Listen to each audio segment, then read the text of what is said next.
গত কয়েকদিন আগে রাজধানী মোহাম্মদপুরে গৃহকর্মীর হাতে মা ও মেয়ে খুনের নৃশংস ঘটনাটি আমাদের আতঙ্কিত করে তুলেছে। শহরের যান্ত্রিক জীবনে প্রায় সবারই বাসাবাড়িতে কাজের লোকের প্রয়োজন হয়। কাজের লোকদের সঙ্গে আমাদের কি আচরণ করা উচিত যাতে গৃহকর্তী ও কাজের লোকদের মধ্যে আস্থার সম্পর্ক তৈরি হতে পারে। প্রিয় দর্শকের বিষয়টির সাথে আমাদের নীতি নৈতিকতা এবং আদর্শিক এবং আমাদের ধর্মীয় যে আমাদের অবস্থান সেটার সম্পর্ক অত্যন্ত সুগভীর। সেই সাথে এর সাথে আইনের শাসনের সম্পর্ক সুগভীর। আমরা যদি দুটিকে সমান্তরালভাবে এগিয়ে নিয়ে যেতে পারি, অর্থাৎ একদিকে আমরা যদি আমাদের নীতিগত জায়গা, আদর্শিক জায়গা, ধর্মীয় জায়গাতে আমরা যদি পরিষ্কার থাকতে পারি এবং আমরা যদি এই জায়গাটাকে পাকাপোক্ত করতে পারি, বিল্ড আপ করতে পারি, তাহলে ইনশাআল্লাহ এ ধরনের ঘটনা ঘটবে না। অনেক সময় দেখা যায় যে গৃহকর্তারা গৃহকর্মীদের প্রতি অবিচার করেন, জুলুম করেন এবং সেটার প্রতিকার স্বরূপ দেয়ালে পিঠ থেকে গেলে অনেক সময় তারা এ ধরনের অন্যায়, এ ধরনের অপরাধে জড়িয়ে পড়েন। আবার অনেক সময় গৃহকর্মীরা তারাও দেখা যায় তাদের সীমা লঙ্ঘন করেন, তারাও দেখা যায় যে অনাচার করেন এবং ফলশ্রুতিতে এমন পরিবেশ তৈরি হয় যে আসলে একে অন্যের প্রতি জুলুম করতে বাধ্য হন। যদিও বেশিরভাগ ক্ষেত্রে গৃহকর্তা ও গৃহকর্তীদেরই ত্রুটি থাকে, কিন্তু অনেক ক্ষেত্রে গৃহকর্মীদেরও ত্রুটি কিন্তু থাকে।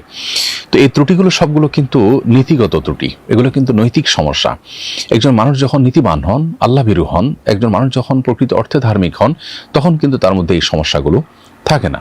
এই জন্য দিনের সঠিক চর্চা যদি সমাজে সর্বত্র বাড়ানো যায় এবং আমরা সবাই যদি ভালো মুসলিম হয়ে যেতে পারি, তাহলে কিন্তু সমস্যা সমাধান অনেকখানি হয়ে যাবে। পাশাপাশি আরেকটি বিষয় গুরুত্বপূর্ণ, সেটা হলো যে আইনের শাসন। পৃথিবীর অনেক উন্নত দেশ আছে যে উন্নত দেশগুলোতে কেউ কারোর গায়ে হাত তুলতে সাহস পায় না। এর অন্যতম বড় কারণ হলো তারা জানেন যে এখানে কেউ অন্যায় করে পার পাবে না। অতএব আইনের শাসনটা যদি আমরা প্রতিষ্ঠিত করতে পারি, তাহলে এই ধরনের ভয়াবহ আপনার নৃশংস হত্যাকাণ্ড বা অপরাধ সংগঠন করবার আগে মানুষকে 10 বার ভাবতে হবে। তো এই বিষয়ে একে তো আইনের শাসন নেই, দ্বিতীয়ত অ্যাওয়ারনেস নেই, তৃতীয়ত আমাদের নৈতিক শিক্ষা এবং নৈতিকতার চর্চা, এটাকে আমরা অ্যাপ্রিসিয়েট করছি না সমাজ এবং রাষ্ট্র থেকে, যার ফলশ্রুতিতে আমাদের অধঃপতন দিন দিন চরমে পৌঁছাচ্ছে। না আমরা ভালো মুসলিম হতে পারছি, না আমরা নিরাপদ জীবনযাপন করতে পারছি। যারা এভাবে খুনের শিকার হয়েছেন, আমরা তাদের জন্য দোয়া করি, আল্লাহ তাদেরকে মাগফিরাত নসিব করুন, পরিবারকে শোক সন্তপ্ত পরিবারকে সান্ত্বনা নসিব করুন এবং যিনি অপরাধ সংগঠন করেছেন তার ন্যায্য বিচার নিশ্চিত হোক, সেটি আমরা চাই।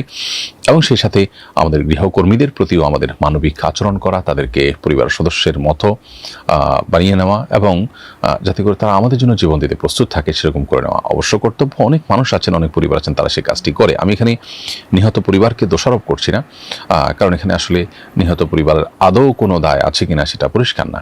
আমি জেনারেল কথা বলেছি এবং এখানে গৃহকর্মীরই পরিপূর্ণ দোষ থাকতেও পারে। পুরো বিষয়টা যথাযথ বিচারিক প্রক্রিয়ার মধ্য দিয়ে প্রকাশ হোক, সেটা আমরা চাই এবং এই ধরনের আর কোনো নৃশংস একটি ঘটনাও না ঘটুক, আমরা সেটি চাই। আল্লাহ তাআলা আমাদের সবাইকে সেরকম নিরাপদ জীবনযাপন করার তৌফিক দান করুন এবং আমাদের আসুন্নাহ ফাউন্ডেশন থেকে আমরা ইনশাআল্লাহ গৃহকর্মীদের জন্য কাজ করা শুরু করব। তাদের জীবন মান উন্নয়ন, তাদের অ্যাওয়ারনেস বাড়ানো, তাদের সচেতনতা সৃষ্টি করা, বৃদ্ধি করা, এগুলোর জন্য আমরা ইনশাআল্লাহ হয়তো একসময় কাজ করব।